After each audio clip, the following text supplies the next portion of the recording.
Hello everyone, I'm Irfan Habib, currently a first year MBBS student from AIMS Bhubaneswar, and my NEET 2022 score was 685 with All India rank 594.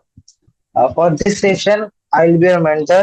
तो आज जैसे chapter है that is class 11 chapter biological classification, जिसमें हमने already MCQ and जो very short answer type के questions थे, है ना, वो कवर कर लिया। अभी जो बचा हुआ है जैसे कि शॉर्ट आंसर टाइप के क्वेश्चन, इसमें बेसिकली क्या है कि जो भी क्वेश्चन है हमें उन्हें बस थोड़ा एलेबोरेट करना होगा एंड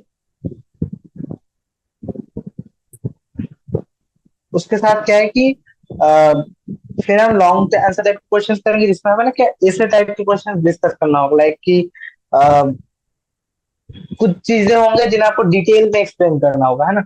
लाइक फॉर मान लो आप 5-10 मार्क के क्वेश्चन के लिए लिख रहे हो तो कैसे लिखोगे, है ना। तो पहले शुरू करते हैं शॉर्ट टाइप के आंसर्स में, है ना।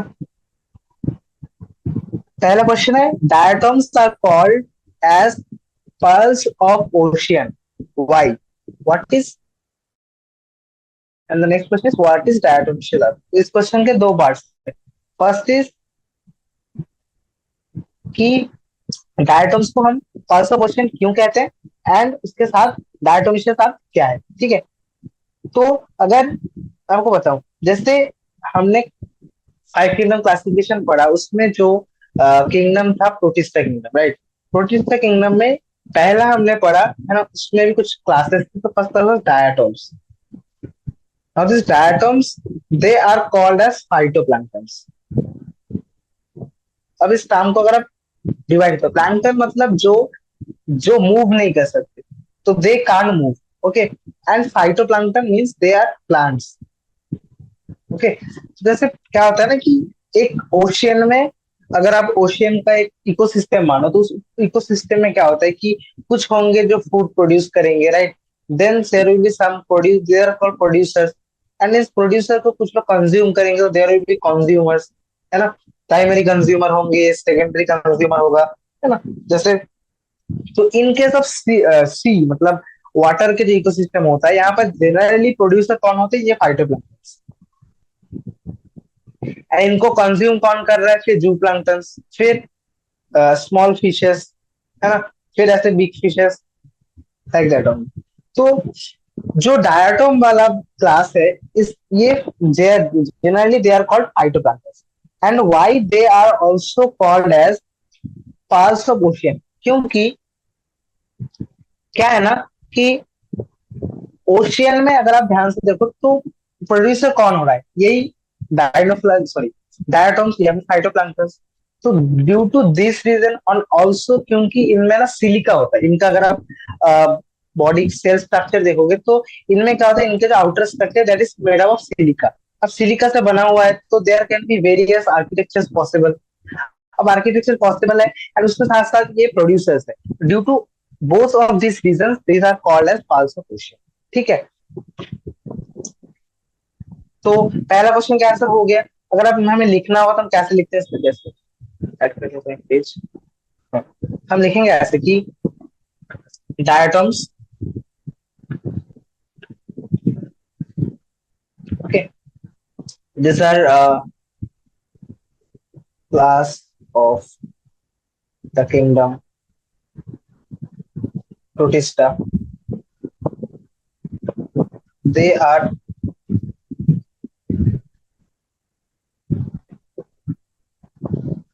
phytoplanktons, means they can't move voluntarily, खुद से मूव नहीं करते, ठीक है ना।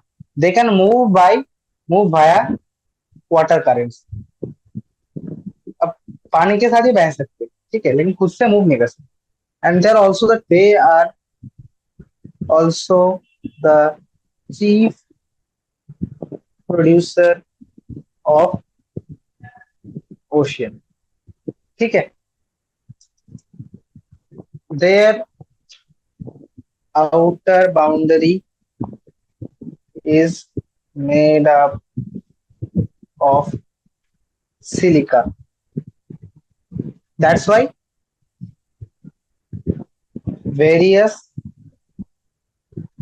architectures possible. And due to all these reasons, diatoms are called as pearls of ocean. ठीक है, दिस वर्ड इज क्लियर है. अब the next part of this question, इसी क्वेश्चन का जो सेकंड पार्ट है वो है कि डायटोमिशियस आर किसे कहते हैं. ठीक है, सो यही जो डायटोम्स होते हैं ना, डायटोम्स में जैसे फाइटोप्लैंक्टन्स, अगर आप इनका जो आउटर बॉडी अभी बताया सिलिका है, अब due to silica they are indestructible. तो हम लिख लेते हैं यहीं पे नेक्स्ट क्वेश्चन. नेक्स्ट मतलब उस क्वेश्चन का second part, that is what is diatomaceous. तो आप ऐसे लिख सकते हो कि द वॉल ऑफ डायटोम्स,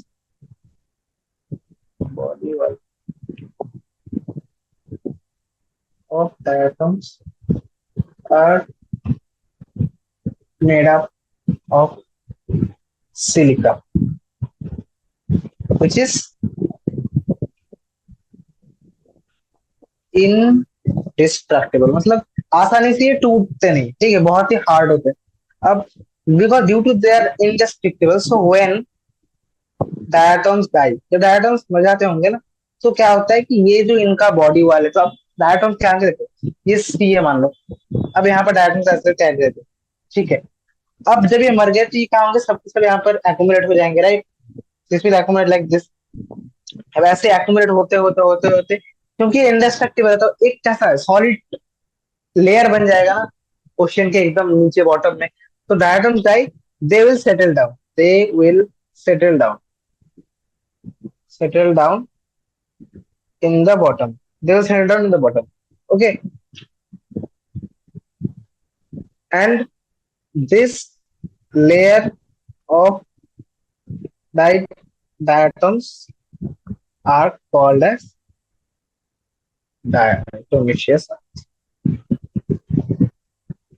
अब इसके साथ क्या लिख सकते हो कि इसके कुछ यूजेस है, क्योंकि अब ये बहुत ज्यादा इंडेस्ट्रक्टिबल है. So they can be use in case of like बहुत सारे साउंड प्रूफ रूम्स बनाने के लिए ना, जो वॉल्स में यूज किया जाता है.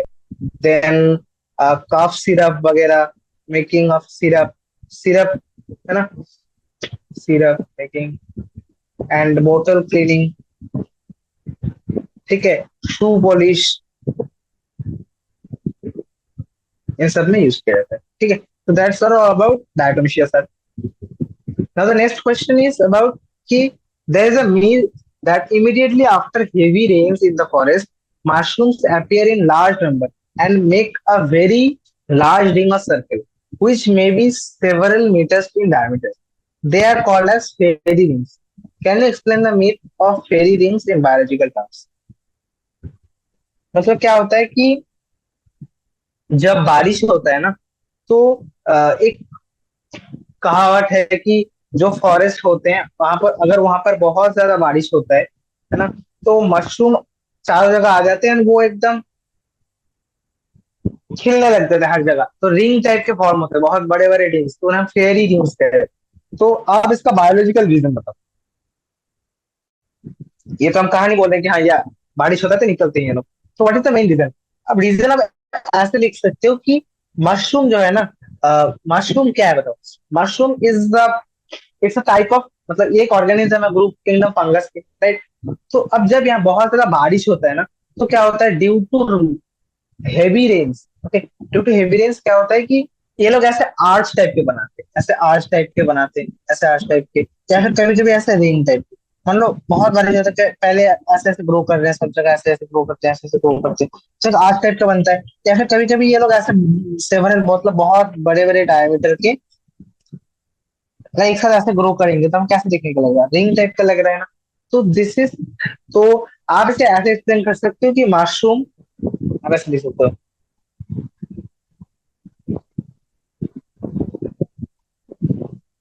कि व्हेन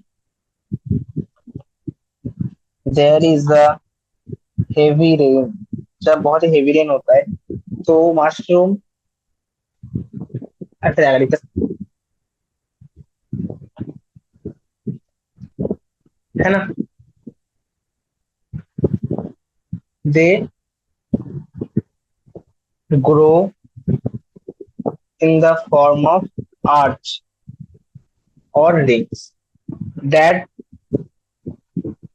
आर, ये लो, अब मशरूम्स क्या होता है, दे आर जनरली कुछ डिजीज होते हैं, है ना, टर्फ डिजीज जो होते हैं, उन डिजीज का मेन अगर कॉजिंग एजेंट आप बताओ तो मशरूम के कारण होते हैं। इनमें कुछ ऐसे केमिकल होते हैं जिनकी वजह से टर्फ डिजीज वगैरह होता है, ठीक है। That are common cause for occurring common turf diseases.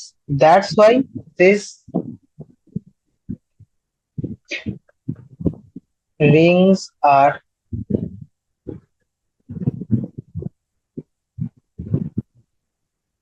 they are identified as that's why they are identified as large dead rings, है ना। हमने कहा था कि डेड रिंग्स ये हो रहे हैं तो इनके वजह से मौत हो रहा है, क्योंकि बहुत सारे diseases, because various disease, right. अब डिजीज होगा, अब इलनेस आएगा तो कुछ डेथ भी होंगे। That's why they are called large dead rings, okay. And they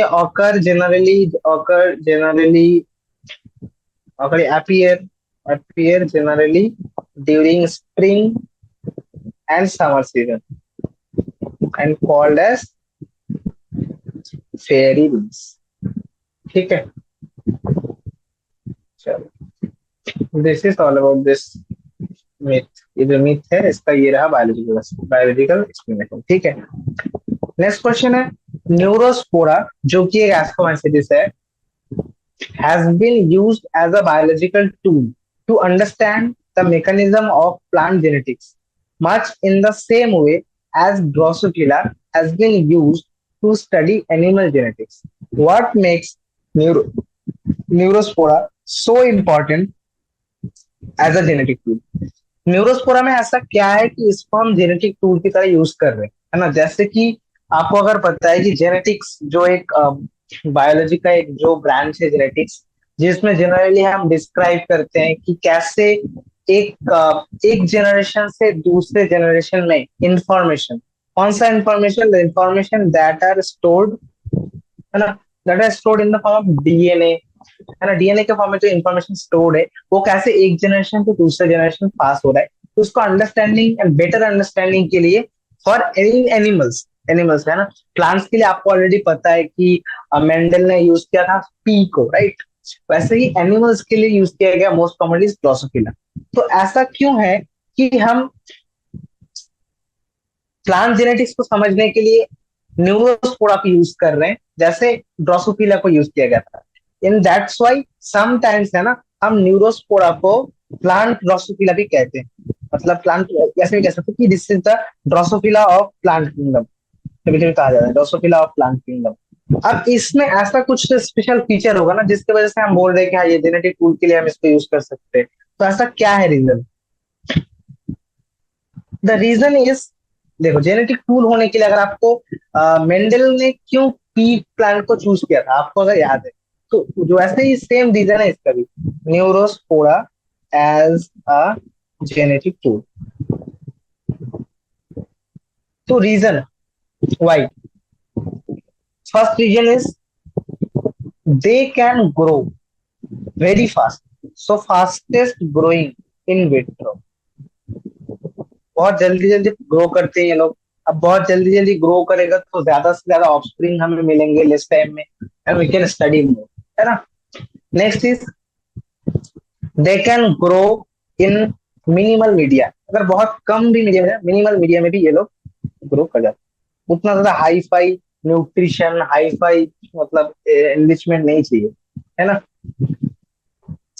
then third reason is due to their haploid, क्योंकि ये लोग हैप्लॉइड है।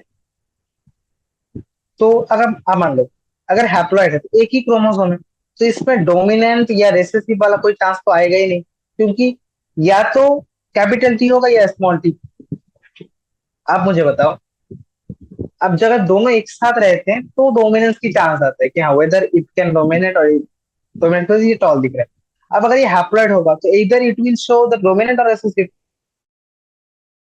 राइट। सो क्योंकि ये हैप्लॉइड है, so it can express both dominant and recessive. And ये तीन reason हो गए न्यूज़पेपर के। लास्ट रीजन क्या है कि दे प्रोड्यूस 8 स्पोर, मतलब अब न्यूज़पेपर की एस्कोमेसिस तो ये एस्कोस्पोर बनाएगा, और ये एक टाइम पे 8 एस्कोस्पोर बनाता है। अगर ये 8 एस्कोस्पोर बनाएगा तो एट अ टाइम हमें मौका मिल रहा है कि वी कैन स्टडी 8 स्पोर्ट्स। तो एक्सटेंसिव स्टडी के चांसेस भी मिल रहा है ना। अब इसको पी के साथ कंपेयर करो, पी में क्या था कि पी भी बहुत फास्ट ग्रो करता था, मतलब शॉर्ट टाइम में ग्रो करता था, ज्यादा हाइपर न्यूट्रिएंट चाहिए नहीं थे उसको भी, है ना। और उसमें भी बहुत सारे कैरेक्टरिस्टिक आपको पता था कि उसमें कॉन्ट्रास्टिंग ट्रेड्स थे जिन्हें हम स्टडी कर सकते थे। यहाँ पर भी ऐसे ही हैप्लॉइड है तो दोनों डोमिनेंट एंड रिसेसिव ट्रेड को हम स्टडी कर सकते हैं। एंड ऑल्सो दे प्रोड्यूस, पी जैसे large number of seed produce करता था, यहाँ पर लार्ज नंबर ऑफ स्पोर्स ज्यादा है, that's why you can study more. So ये कुछ रीजंस थे जिनकी वजह से न्यूरोस्पोरा को, है ना, यूज किया गया एज अ जेनेटिक टूल। ठीक है। Next question is cyanobacteria and heterotropic bacteria have been clapped together in eubacteria of kingdom Monera as per five kingdom classification. Even though the two are vastly different from each other, is this grouping of two types of taxa in the same kingdom justified? अगर है तो क्यों? If so, then why? समझो कि पहले cyanobacteria and जो heterotrophic bacteria थे, इनको अलग अलग किंगडम में रखा गया, लेकिन अभी इन दोनों को एक साथ रखा गया है यूबैक्टीरिया किंगडम के अंदर, है ना। आपको पता है कि किंगडम मोनेरा में दो ग्रुप आ गए, that is archaebacteria and eubacteria. अब इस यूबैक्टीरिया में भी होते हैं कुछ साइनोबैक्टीरिया एंड कुछ हेटेरोट्रॉपिक बैक्टीरिया। पहले ये अलग थे, जब फाइव किंगडम क्लासिफिकेशन किया गया तब इनको टुगेदर रखा गया, because they are you prokaryotic, है ना। तो क्या इन दोनों को एक साथ रखना जस्टिफाइड है, एंड अगर है तो क्यों? हमें ये एक्सेस करना है, ठीक है। तो let me discuss the answer is, देखो साइनोबैक्टीरिया जो है ये अपना खुद का फूड खुद बना सकता है, since it can synthesis food, so it is autotropic. Virus heterotropic bacteria जो है जैसे सल्फर बैक्टीरिया वगैरह, है ना, sulphur bacteria heterobacteria, other bacteria heterotropic bacteria, they based on, they depend on others. अब इनके नाम में, सॉरी, इनके नाम में ही तो हेटेरोट्रॉपिक है ना। सो अब इनके अगर नाम में हेटेरोट्रॉपिक है तो they can't produce their food, they have to depend on others, right. Now but इनको हमें किंगडम मोनेरा में क्यों रखें? Because both are prokaryotic in nature. अब इनका सेलुलर स्ट्रक्चर प्रोकैरियोटिक है। सो दिस किंग, ये जो क्लासिफिकेशन का है, दिस क्लासिफिकेशन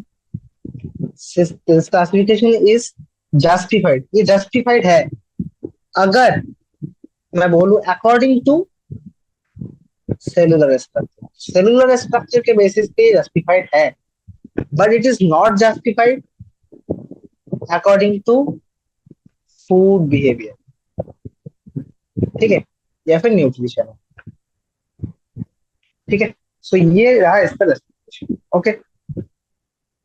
तो अगर मैं आपका सेल का स्ट्रक्चर के बेसिस पे बताऊं तो सेल के स्ट्रक्चर के बेसिस पे तो ये दोनों ही प्रोकैरियोट है, because they both don't have a proper nucleus, they do properly don't have a nuclear membrane in their cell membrane, also in the cell, and also they don't have membrane bound organelles, है ना। तो cellular structure के basis पे अगर बताएं तो both cyanobacteria and epibacteria are prokaryotic and they can be placed in kingdom cell.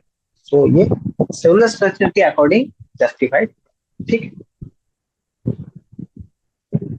Next question is, at a stage of their cycle, Asomycetes parasites fungi produce the fruiting bodies like apothecium, perithecium, cryptothecium. How are these three types of fruiting bodies different from each other? एस्कोमाइसिटी जो fungi हैं ये अपने life cycle में तीन तरह के fruiting bodies बनाते हैं। Apothecium term fruiting bodies के यूज होता है ना। Apo, peri and cleisto. How are the different? अब देखो,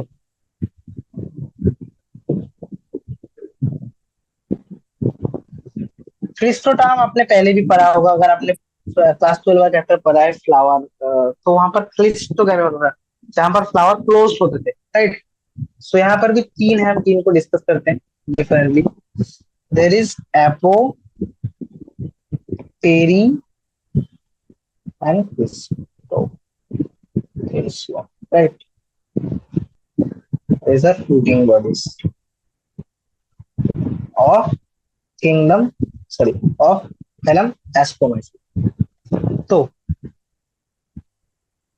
क्या है कि एपो फिश है, एपो मतलब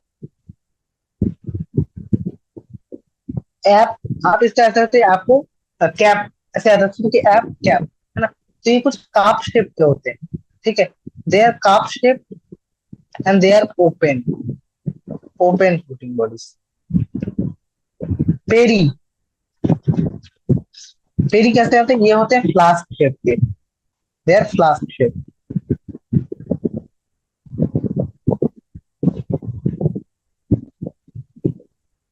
and cleisto, they are closed, they are closed spherical fruiting bodies।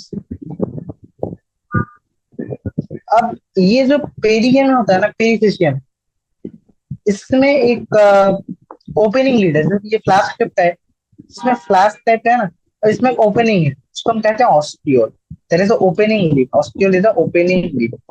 This is present here, this is completely close, तो यहाँ पर कोई भी ऑस्टियोल नहीं, ऑस्टियोल इज एब्सेंट। चलो ये रहा तीन टाइप के, तो इनका डिफरेंस आपको समझ में आ गया होगा, ठीक है। This is done. Now the next is, what observable features in a trypanosoma would make you classify it under kingdom protista? आप ट्रिपनोसोमा को किंगडम प्रोटिस्टा में क्यों प्लेस करना चाहते हैं? तो कुछ ऑब्जर्वेबल ऐसे फीचर्स बताओ जिसके बेस पर हम बता सके हाँ this can be placed under kingdom protista. Okay, तो लिखो फिर।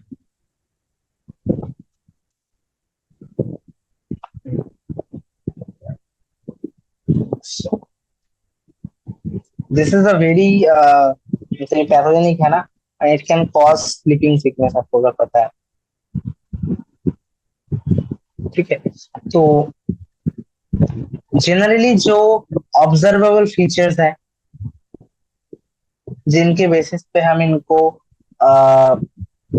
किंगडम प्रोटिस्टा में प्लेस कर सकते हैं, that is first they are unicellular and eukaryotic. This is the first point, okay. This is unicellular eukaryotic organism. Next is their locomotion is facilitated by flagella, okay। Third, their method of reproduction is completely asexual, and fourth one is reserve food material जो है in the form of granules। आप क्योंकि आपको पता है कि अगर plant kingdom होगा तो उसमें तो reserve food material generally starch के फॉर्म में होता है, एनिमल्स के केस में ये ग्लाइकोजन के फॉर्मेट में होता है ना। फंगस के फॉर्म केस में भी ये ग्लाइकोजन के फॉर्मेट में होता है, यहाँ पर ये ग्रान्यूल्स के फॉर्मेट में। Method of reproduction completely asexual है यहाँ पर, ठीक है। एंड ऑल्सो इनके लोकोमोशन जो है वो mostly by flagella, and the very important point that is they are unicellular and eukaryotic. So based on this features we can place this under kingdom protista, ठीक है। The next question is, fungi are cosmopolitan. Cosmopolitan मतलब they can present everywhere, हर जगह में। तो यार बहुत से roles है ना, mainly their role is in baking and brewing industry. Brewery industry, brewery पता है ना, दैट बीएस अल्कोहल और दिस, ठीक है। तो एग्जांपल बताओ, मतलब इनका रोल बताओ। तो एक ईस्ट आता है, दैट इज सैक्रोमाइसिस, सेरी, सॉरी इसका स्पेलिंग गलत है, सेरिविशिया, ठीक है। ये जो सैक्रोमाइसिस सेरिविशिया है, इन anaerobic condition, in anaerobic condition, it releases, due to fermentation, it releases CO2. Now this CO2 helps in converting the dough, है ना, dough को राइज करता है। Then also they helps in fermentation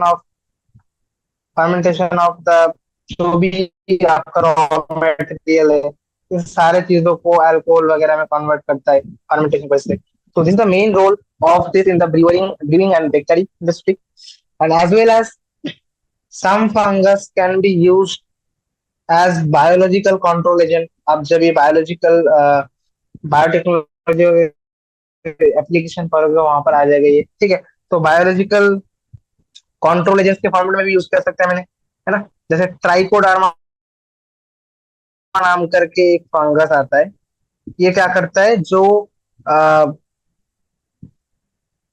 Pythium fungus है ना, मतलब Pythium fungus एक fungus होता है जो रूट रॉट एक डिजीज कॉज करता है। तो ट्राइकोडर्मा क्या करता है, इसको किल करता है, इट किल्स।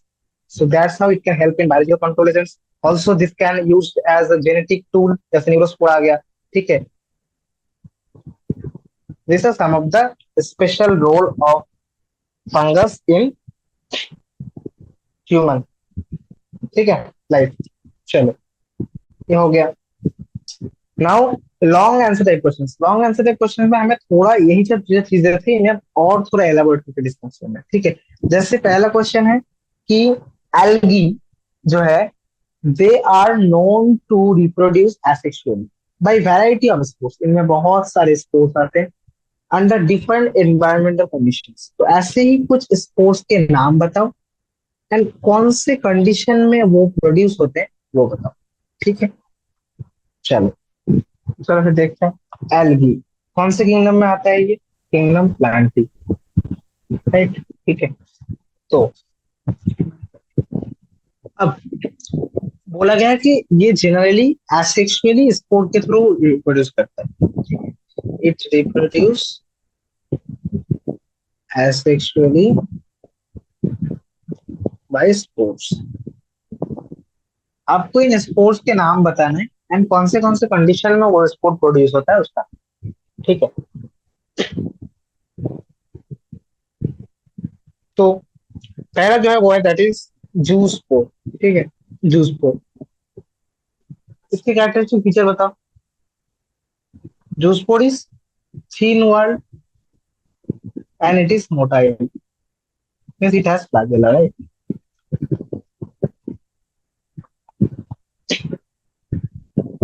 अब ये कब प्रोड्यूस होते हैं, प्रोड्यूस कौन से कंडीशन में प्रोड्यूस हुआ है वो भी हमें पूछा गया, right. So this can produce under favourable conditions, जब बहुत ही फेवरेबल कंडीशन हो, मतलब plenty of food is there, plenty of air, water, ठीक है, इन दैट कंडीशन जूस प्रोड्यूस होता है। नेक्स्ट इज ट्रांसपोर्ट, जूस को मूव कर सकता है, ये मूव नहीं कर सकता। ये सब मतलब ऑपोजिट है, इट इज नॉन मोटाइल, ठीक है। ये भी थीन walled है and it is non motile. और ये कब प्रोड्यूस होता है, ड्यूरिंग अनफेवरेबल कंडीशन, ठीक है। अब आता है third type, that is हिप्नोस्पोर।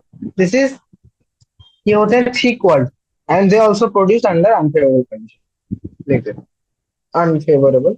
And the very last that is, ये कुछ बेसिक हो गया, ठीक है। जूस्पोर हो गया, एप्नोस्पोर हो गया, एप्नोस्पोर हो गए, ठीक है। एंड इसके साथ साथ आप ये ना, फिर ठीक है। एंड यार वो आपने अगर ठीक से पढ़ा है ना, तो आपको पता होगा कि जैसे किंगडम, एल्गी किंगडम में, सॉरी, किंगडम प्लैनेट के एल्गी आता है, एल्गी वाला पार्ट। तो एल्गी में तीन टाइप के एल्गी थे, राइट। तो उनके हर एक किंगडम में अलग अलग, आपको अगर आप ध्यान से देखो तो अलग अलग आपको स्पोर मिल सकती है। जैसे अगर मैं एग्जाम्पल के तौर पे बताऊं ना, तो आपको कुछ और भी स्पोर एग्जाम्पल के तौर पे मिल सकते हैं, जैसे कि मैं लिख देता हूँ, देयर कैन बी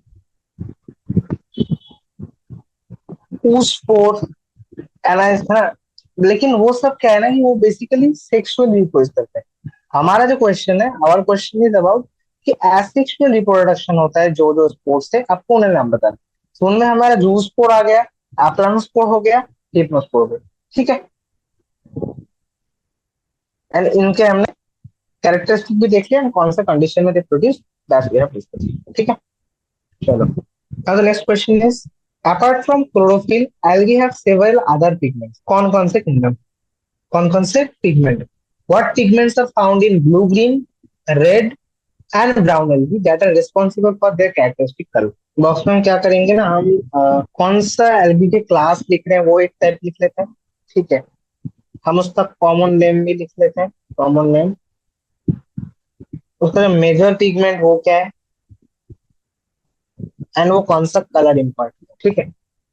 तो बन जाएगा ऐसा करके। पहला जो आता है that is chlorons, chlorophyceae. Common name green algae. अब बताओ ग्रीन एल्गी का मेजर पिगमेंट क्या होगा, क्लोरोफिल ए एंड बी, इसका कलर क्या है, ग्रीन। नेक्स्ट आता है, नेक्स्ट कौन आएगा, दैट इज सीओ5, इसका कॉमन नेम क्या है, ब्राउन एल्गी, है ना। क्लोरोफिल के अलावा इसके साथ क्या आता है, क्लोरोफिल तो है ही, क्लोरोफिल ए और सी तो है, उसके साथ साथ इसमें आता है फ्यूकोसैंथिन एंड ज़ैंथोफिल। इन दोनों के वजह से ही इसमें कौन सा कलर आता है, that is brown colour. Is it clear? And third one is rhodophytes. Rhodo has a term of the red algae. They are called red algae. Their color will be red. Why? They also have chlorophyll A, D, but they have a pigment called R-phycoerythrin. Erythro term red के लिए use होता है हमेशा याद रखना, ठीक है। Plant में प्रेजेंट है फाइकोएरिथ्रिन, आर फाइकोएरिथ्रिन की वजह से इनका कलर क्या होता है, रेड, ठीक है। ये रहा क्वेश्चन नंबर 2 का, ठीक है। आप चाहो तो लिख सकते हो, ठीक है।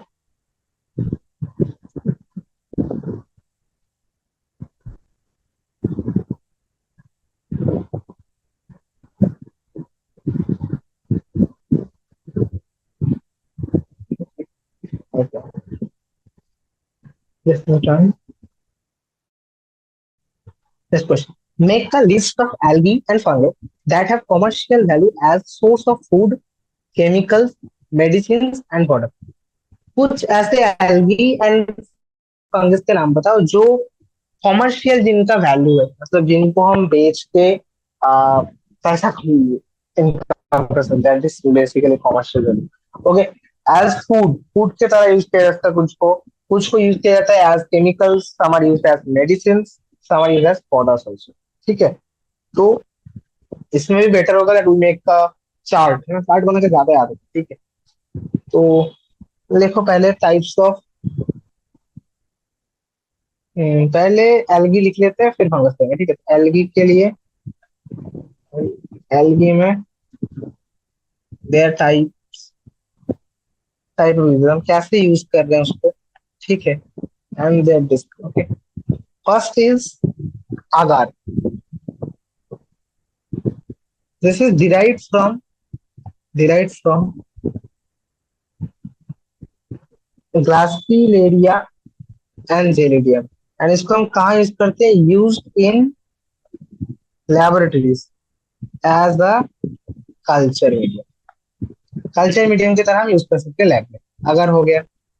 नेक्स्ट इज एल्गीन,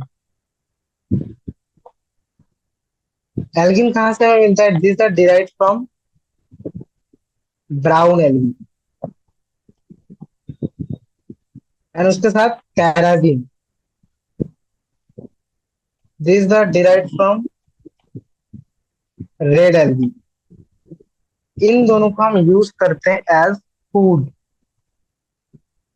इन्हें हम फूड, उसके साथ जेलिंग एजेंट, जेल की तरह यूज कर सकते हैं, एंड ऑल्सो मेडिकल ड्रेसिंग में यूज करते हैं।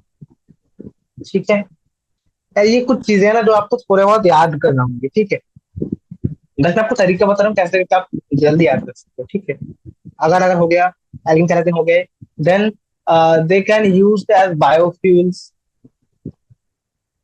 है ना, इन्हें हम बायोफ्यूल्स की तरह यूज कर सकते हैं।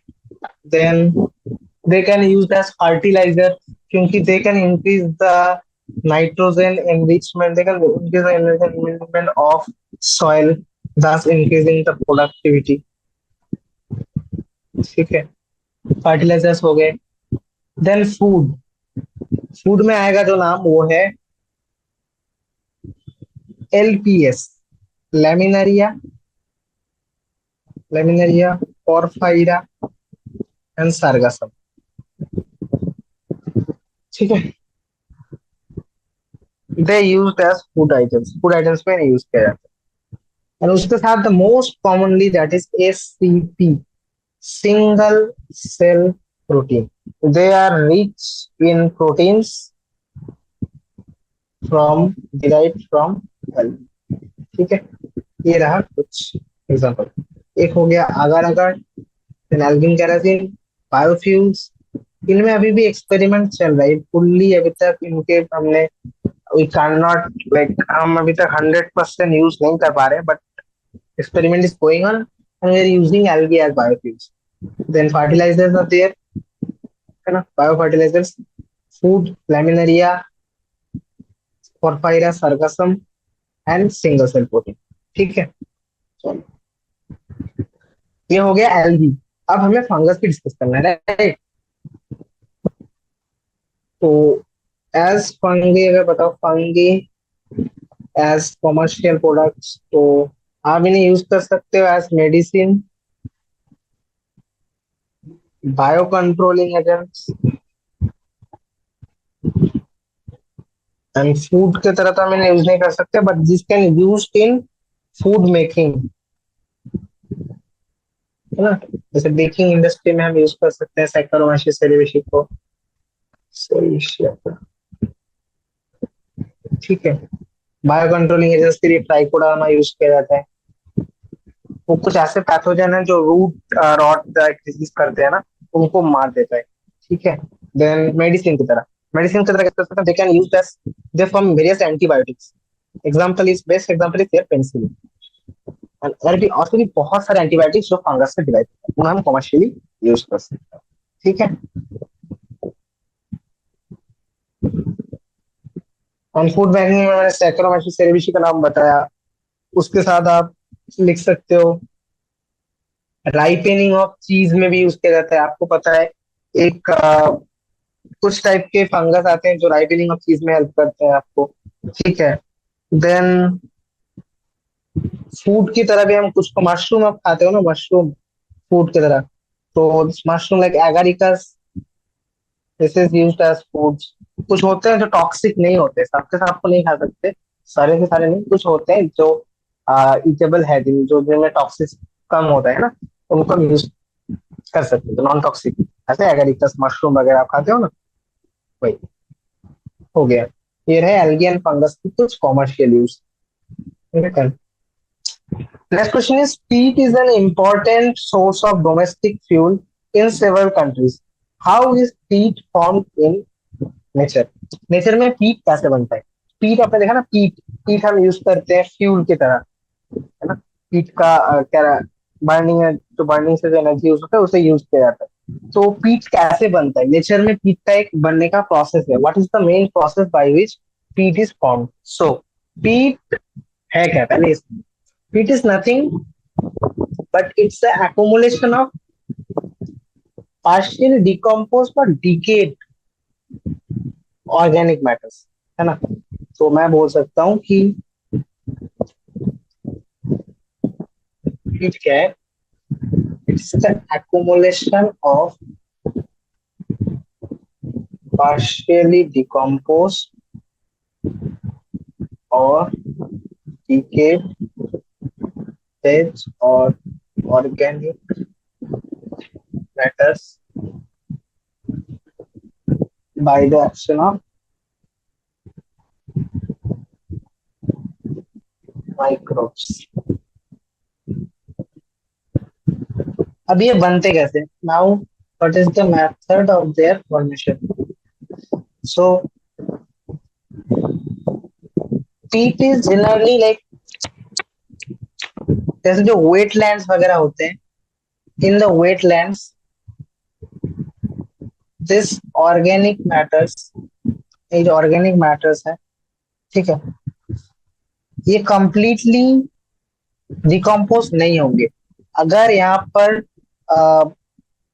मॉइस्चर, अगर यहाँ पर एसिडिक या फिर एनारोबिक कंडीशन हुआ ना, तो ये कंप्लीटली डिकम्पोज नहीं होंगे। तो जनरली दिस पीट फॉर्मेशन जो होता है ना, ये वेटलैंड्स में होते हैं, क्योंकि वेटलैंड में क्या है, enough moisture is there. Okay, तो peat is majorly composed in wetlands. अब जो मॉडर्न टाइप के पीट्स है ना, आजकल के जो पीट्स है, मॉडर्न टाइप के पीट्स, इन्हें हम कैसे बनाते हैं? हाई अल्टीट्यूड्स में। क्या करते हैं वहां पर हम? Now you can write that modern peat जो है, modern peat, they are produced in high altitudes.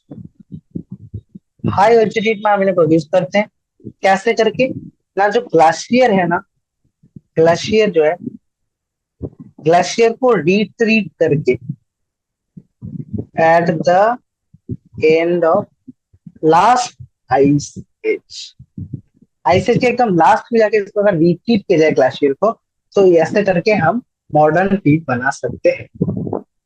But इससे क्या होता है, एक्यूमुलेशन होता है, एक्यूमुलेशन ऑफ पीट, it is very slow, like few millimetre, है ना, लाइक फ्यू नहीं है, 1 मिलीमीटर आप बोल सकते हैं। इनका एक्यूमुलेशन इतना स्लो है कि 1 मिलीमीटर पर ईयर एक्यूमुलेट होता है ये हाइट में, आप देखो, ठीक है। तो जैसे the some methods of formation, peat को यूज किया जाता है as fuel in various domestic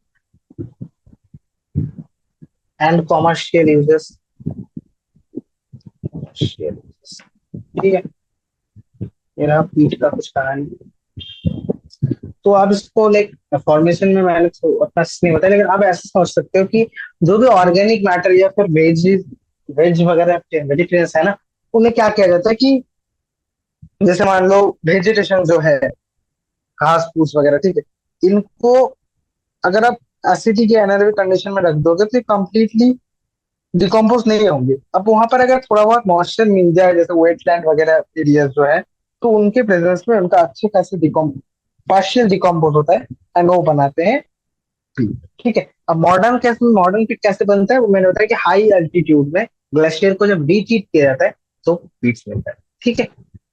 that's all. Last question of this chapter, okay, chapter का लास्ट क्वेश्चन है, very long question, that is biological classification is a dynamic and ever evolving phenomenon which keeps on changing with our understanding of life forms.